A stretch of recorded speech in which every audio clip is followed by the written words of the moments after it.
Good afternoon, ladies and gentlemen, and welcome to another episode of Campbell Talk. And I know you've seen the show. I'm just filling in tonight. Campbell Talk is hosted by Matthew Graham Jackson, and I'm just filling in for him tonight. Um, on tonight's show, we have Jordan Montgomery, who will be joining us. And we're going to have some lively conversations, and we're going into it with him right after these messages. It's not.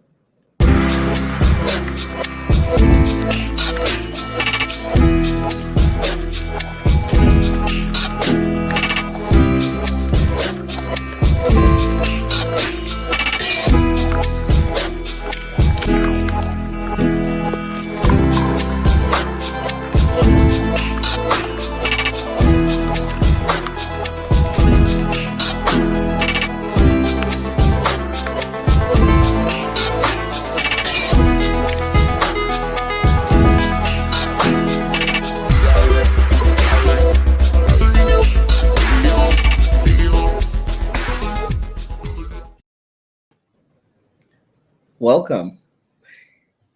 Hello. How are you How are you tonight? doing? I'm doing pretty good, pretty good. Thank you for having me. Thank you for being on the show. So tell us a little bit about yourself. So, my name is Jordan. I grew up in Orlando, Florida. I recently moved to South Florida, so I consider myself a transitioning South Florida boy now. I've been down here for about I think it's exactly 2 years now. So I work for one of the main, well-known companies down here. I don't know if I'm allowed to say what company I work for, but and since joining the company, I've been very active in the LGBTQ space within the organization.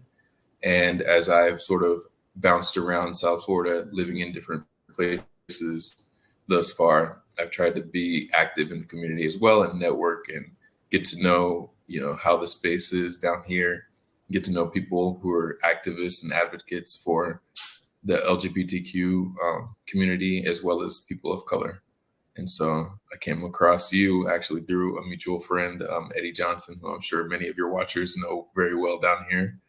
And yeah, I'm Yeah. always looking for opportunities to talk about um, any LGBTQ initiatives going on down here.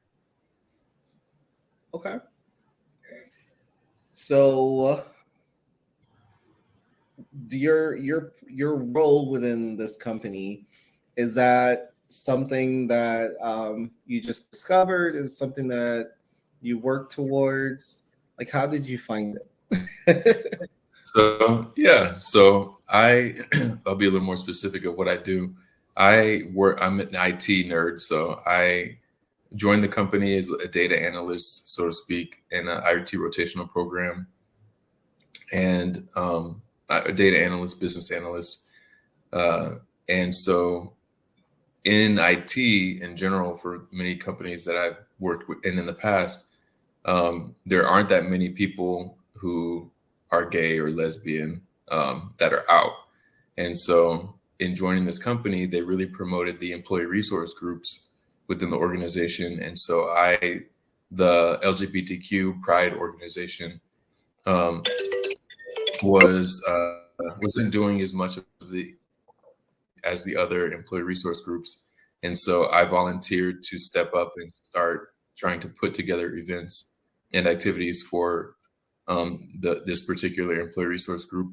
And so this year, early in 2023 or late 2022, I volunteered to become the president of the Pride LGBTQIA plus employee resource group. And so that has provided me a lot more opportunity to reach out to organizations, to partner with the company and put on events for employees, as well as get the company's name out in the public as a supporter of the community. That sounds amazing. Yes, I love it. I love it. I put so much time into it. It's literally a full-time job outside of my full-time job with the company, but I love it. It's that it sounds very inspiring. What I mean, what has been some of your experiences from some of the events that you've attended? Um, I don't know where to begin with that. I would say I'm a social guy. I like to meet new people, and so I love going to events representing the company. And since it's a well-known company down here in South Florida, people are always willing to approach me and thank us for being out because the company doesn't have the greatest reputation for being inclusive. And so I just like meeting people and sharing my vision for what I want. Like I want to change the stigma and the perspective of people of what they have for the company, and at the same time change mindsets within the company to support us a little more. And so I just like being an advocate out in the space and doing what I can and encouraging other employees to participate as well. Okay. What would you say is like your has been your greatest challenge? Hmm. Well, we do live in Florida. So the Challenge past couple challenge years, is like a middle name, right? yes, yes. But I, I think my biggest challenge has been, I mean, before I became president, after watching the previous, the former president in the position, he was in the position for about 4 years. After taking notes on some of the things that he did and listening to some people who have been with the company for 20 plus years, I made my own list of things that I wanted to accomplish um, after I got elected.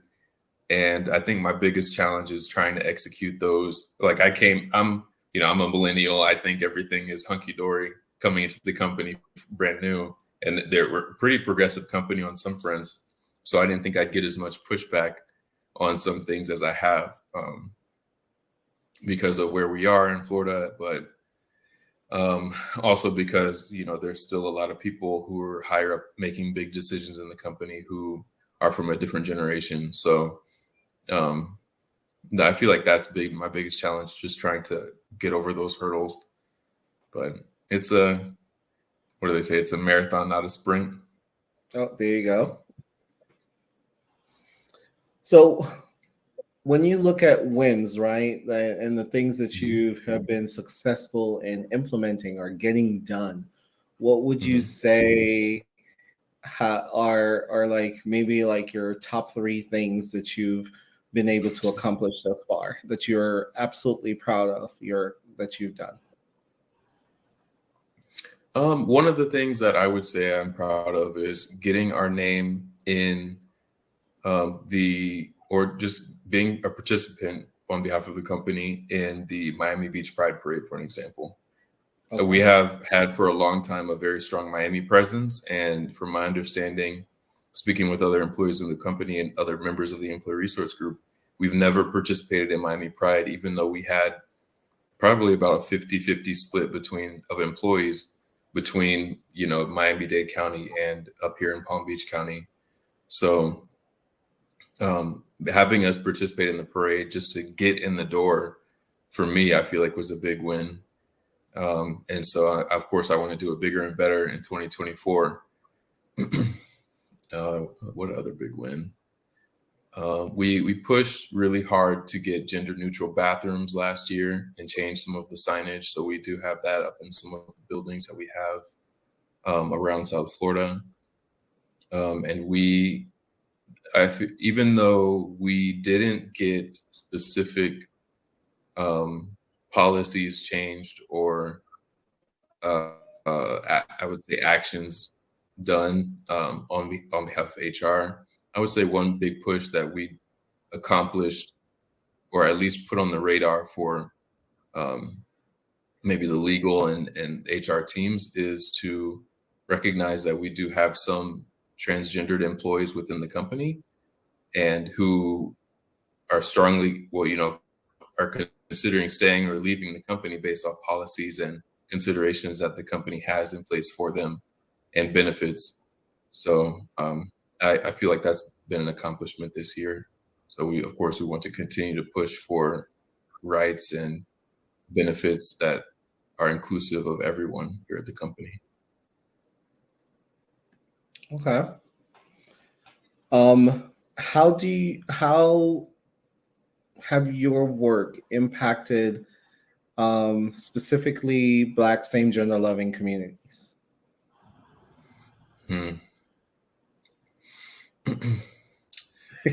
So, or is it still a challenge? So within the LGBTQ community or just in general? In general, or more specifically, Black and brown communities.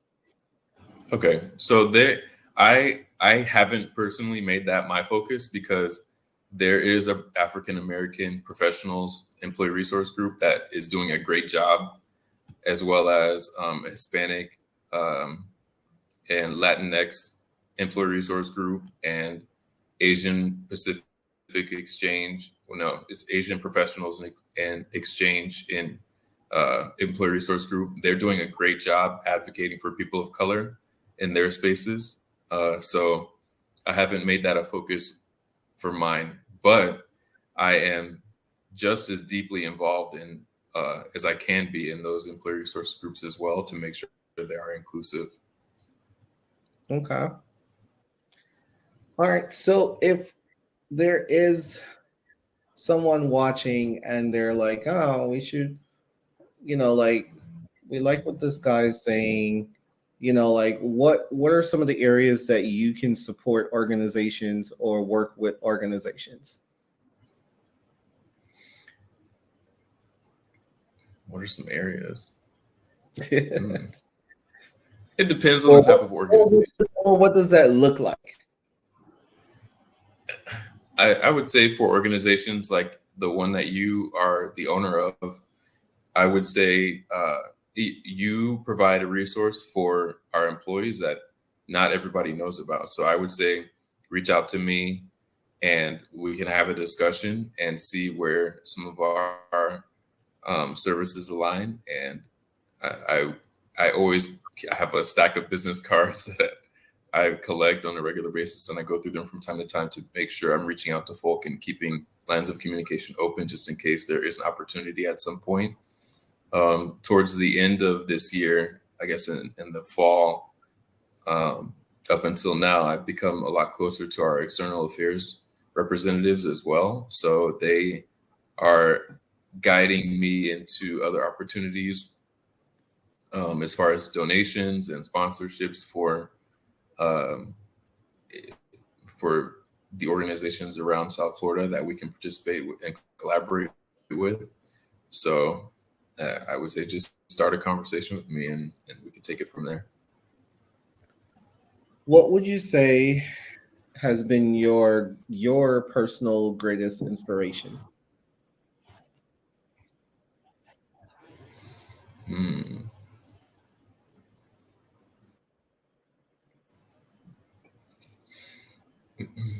That is a good one.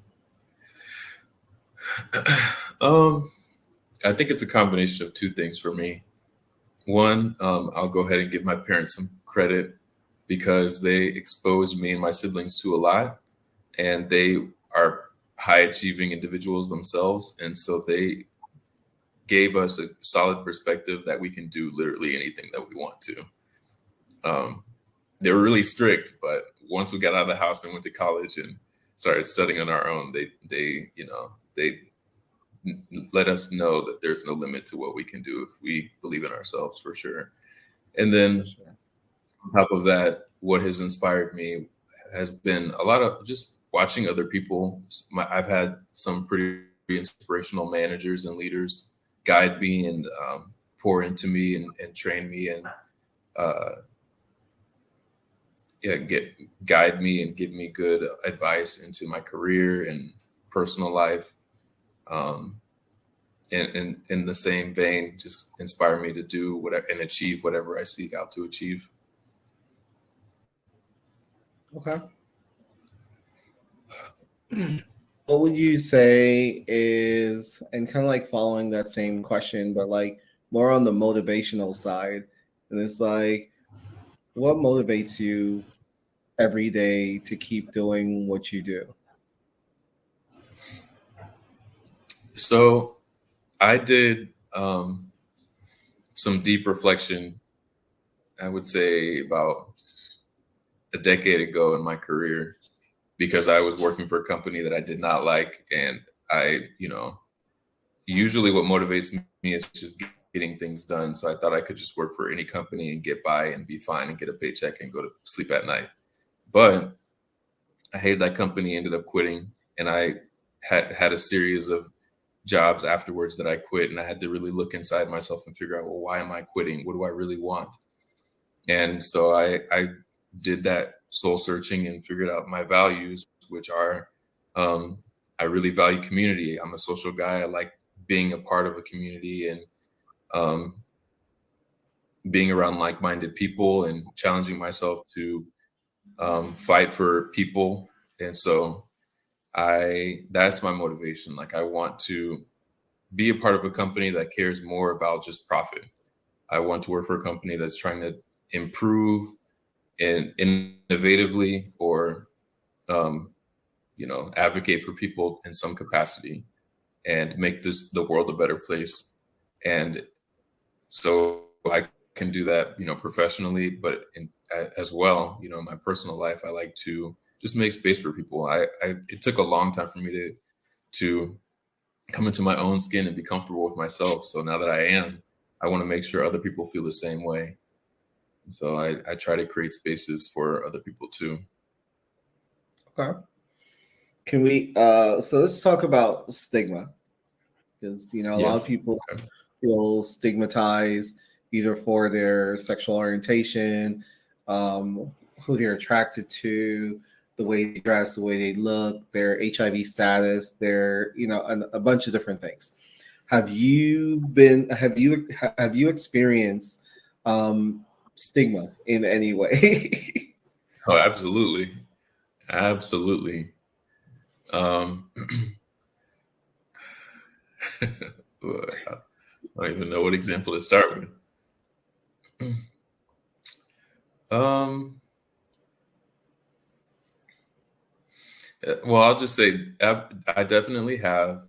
And sometimes in my life, it has made me feel, well, I'll just say earlier in my life, it caused me to feel imposter syndrome um, in my career or in my social life. So I think you dropped off, but I'll keep going. But yeah, I'm still I here. definitely, okay, okay. But yeah, I definitely have had those experiences where people have had preconceived ideas of who I should be, who I am. Um, and I actually recently had a conversation with somebody about my image that I try to maintain. And I've maintained this image based off of just what people tell me in general at work sometimes. But it's an image that I'm okay with people perceiving me as, so I'll run with it. But like I said, there's been times where I had a negative image, and it just made me more insecure hearing that from people. So I didn't have the confidence to outshine that or correct them. So it's been a journey.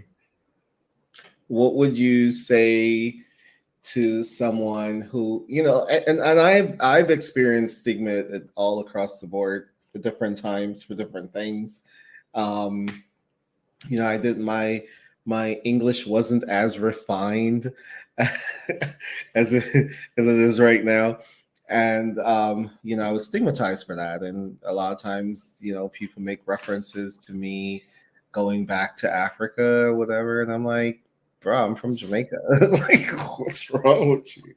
Yeah. Or they're just these other things in other areas. And so, you know you're either, they always think, oh, you're too serious, or you come across like being mean or whatever the case is. And I was like, not aggressive and whatever, but they, it's enough for you to sit back sometimes and you feel insecure within yourself because people have like all these perceptions about you. And then you're like, at some point you have to stop caring, right? Yes, Just exactly. move forward, and sometimes you just have to just challenge it head on and just keep going. So what would you say to a young person watching this show, or anyone watching the show who maybe feel some stigmatization and they're trying to figure out what their next step should be? Like, what would you say to them? I would say two things. I would say, find a person in your life who is your cheerleader no matter what. Because I feel like most people say, just have the confidence, believe in yourself, and run with that. But sometimes it's hard if you're in a space where you're the only one who, I mean, of course you're the only one who knows you and completely, but if you don't have anybody who you can truly be authentic with, then you're even more lonely and isolated, and you definitely second guess yourself, even if you know that you may be right in a lot of situations. And especially if you're the only person who knows who you are and everybody else, and you're trying to be yourself, but everybody in a certain environment that you're trying to be yourself in is still talking negatively to you, you don't have a sounding board that's uh like effective in building yourself up to who you want to be. So by all means, if you have the confidence and will and grit to keep pushing no matter what, then definitely do that and keep trying to be yourself. But lean on to your friends who you know are for you and who believe in you, and have serious conversations with them sometimes, because if they'll be your cheerleader, your authentic cheerleader, they'll also call you out when you have a big head, and when you believe something about yourself that's not necessarily true, and they will help you groom yourself into being who you really are,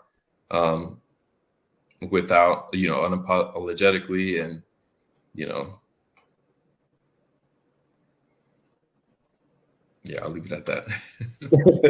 Yeah, for sure. I agree with that. I think it's crucial to have people who can be honest with you in your life. And also be careful of your board members, the ones you keep in your head. Be careful of your board members, and because sometimes we're harsher on ourselves than in any situation, and people who are observing it will see it. And so Yes. sometimes we have to just be mindful of that and say, give yourself some grace and allow yourself to just flow through the process instead of being so harsh and so Yes, rough with it, absolutely. in a sense. Yeah. All right, cool. So I want to my next question is going to be a little bit like off topic, right? So AI, because Okay. you're um yeah, no, are we doing this? What's happening? I'm down. I'm a data nerd, so that's right up my alley still. All right. So, I was just we were having a conversation with the mayor of West Palm Beach, and Palm Beach, and we were talking about, AI and what's coming down the road a little bit and whatever. It turns out he's a big, tech geek too himself. So that's kind of interesting. Good to know. So, so I know like there are a lot of, a lot of times, black and brown communities kind of like get left in the dark. And so what would you say about AI, that about whether about our like how we embrace it, or how do we work towards it in a way that's more meaningful and user friendly, since there's going to be a lot of shifting and changes. So Yes. how do we as community, as a society, as a group, as a sect of people kind of like Mhm. adjust to that, deal with that, so we're not like left in the dark. I would say say start small, because if you're not a tech savvy person, and it's or you're interested in it, but it's a whole new world for you, start small because it's easy to get lost in googling different terms and falling down so many rabbit holes and then being feeling overwhelmed. Even though I've been in the industry for a little while, it's as an IT person, I'm constantly trying to make sure that I keep up because it's constantly changing. Every day, something new is always popping up, and even with AI is somewhat new, but ChatGPT is here, and so many other companies have coined their own version of it now too. So it's really difficult to keep up. So I would say start small, find something that you're interested in within AI or the tech space that you can understand and you find a passion for, um, and start digging into that because every technology is going to hit and is hitting every aspect of life now. Mhm. So if you have any expertise in something that's not necessarily technology related, at some point somebody is going to create a technology for that piece of industry or that industry, and they're going to still rely on people who know that industry or that sector or that business well, because just because they build an app that can do something doesn't mean it's going to be useful, for the people who they built it for. There's not always that communication between the business user of the tool and the builder of the technology. So just start small, learn what you can, find something that's interesting to you, so you'll stay passionate about learning more every time something new comes up in that field, and go from there. I mean, there have been codeless app development tools for a while. So if you get your hands on some of those, by all means, start. You, of course, using ChatGPT to ask all the questions to point you in the direction of some areas that you want to dig into would be great as well. But be patient with yourself and start small. I would say I started checking out um one of these AI chat things, Hmm.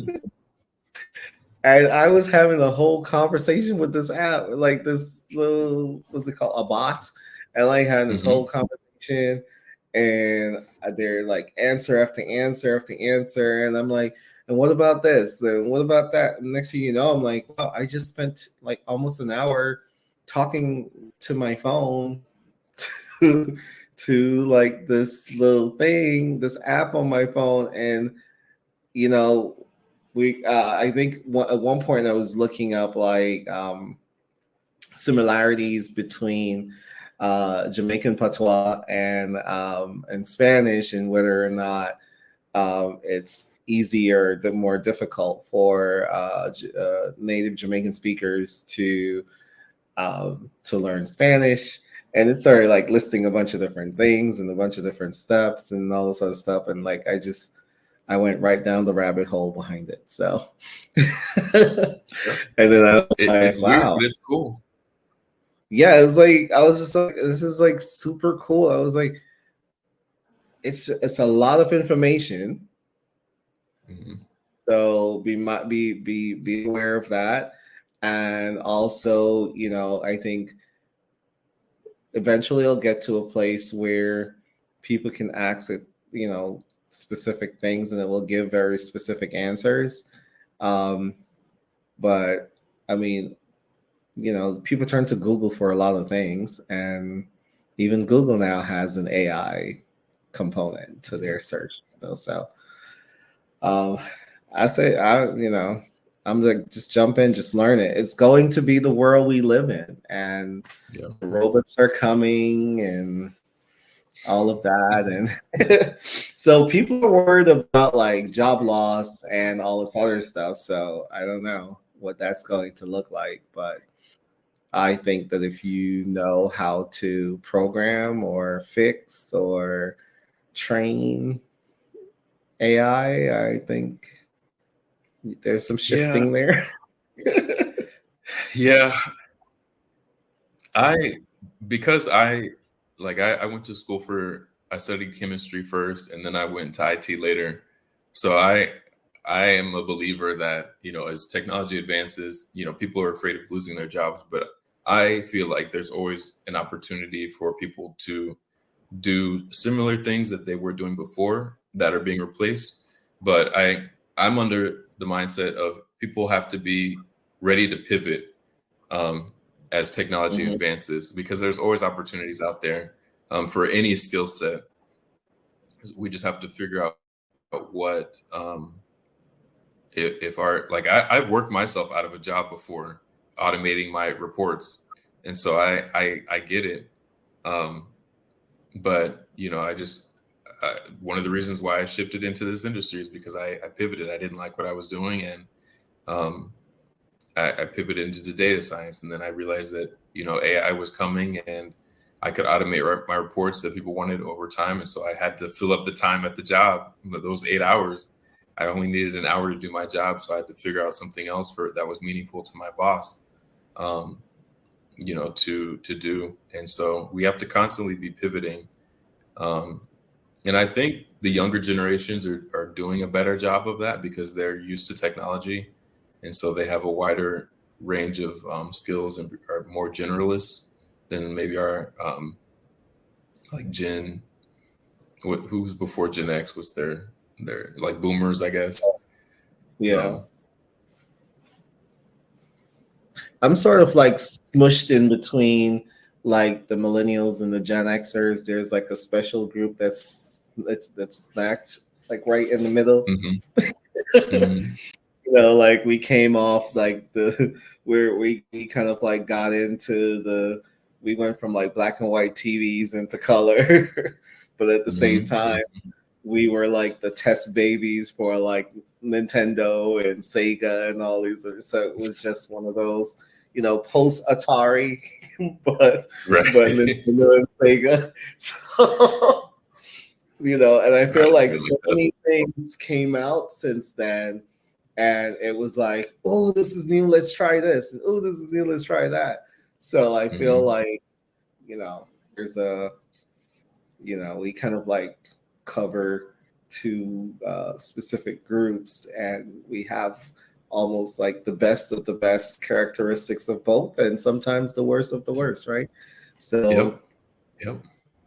so what would you say is next for you that, or you want to accomplish or want to do? Um, what's next? So I feel like I've reached the limit of as far as moving up the career ladder. I feel like I've reached a point where I don't want really to advance much more in the IT space. I'm comfortable with what I can do. Um, and in this role, or in the past 2 years that I've been with this company, in being so involved in LGBTQ employee resource group and learning more about the community down here, I really want to pivot my career into doing more there. So I'm hoping that in some way, like I planted the bug in some employees' ears that I might be interested in joining HR or external affairs, because they also need tech people to help make their lives easier. So I can leverage some of my skills in that aspect. But I like being an external facing uh, employee for the company that I work for. And if it doesn't work out that I end up staying with this company, I would love to work directly with these organizations as well. So I think that's where I want to take my next steps over the next, let's say, 2 to 3 years. Okay, that sounds good. I think eyes on the future. Hmm. um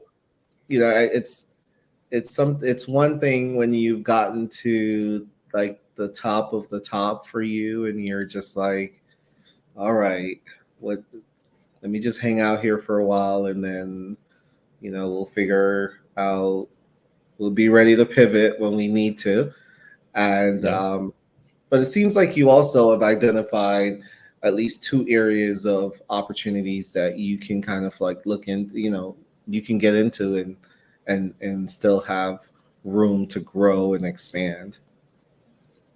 Yes, That's what- absolutely. I can't. I always have a plan A, B, and C. So I can't which help is but not. important.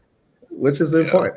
Well, we know it's important to definitely have um, multiple plans because sometimes things doesn't really work out the way that we would like them to work out, the way we think about them in our head and plan them, but that's not always the reality. Right. Right. Yeah. Alrighty. So I think that's our time for tonight. I want to thank you for being on the show. This was really informative and really excited that you took the opportunity to be here and to share your thoughts with us and your ideas. And we really appreciate you for that. Any closing comments before you go? I also want to say thank you. It's been a pleasure. I'm grateful to have been invited onto this platform. So I just thank you as well. I hope Oh, your watchers get some meaning from my answers. for sure. And then also, let me put this up here. I'll put it up on the screen. How can organization connect with you if they have questions, feedback, comments, whatever? Sure. So I'll tag my social media or shout out my social media. You can find me on Instagram at I am Jordan Spencer, SPENCER, and my first name is probably spelled out on the video too. Therefore, JORDAN. And then if you want to email me as well, you can email me at Jordan S as in Sam MONT at gmail.com. Jordan, S as in Sam. What's the last part? MONT Okay. at gmail.com. All right. And I'm going to put that up on the screen. Tell me if it's correct. I'm Jordan Yes. Spencer on Both are. social media. And then also, again, I'm Jordan Spencer on social media. You said IG, basically. Yep. And then you can email you at jordansmont at gmail.com. Yep. Yeah. Feel free to connect. For show.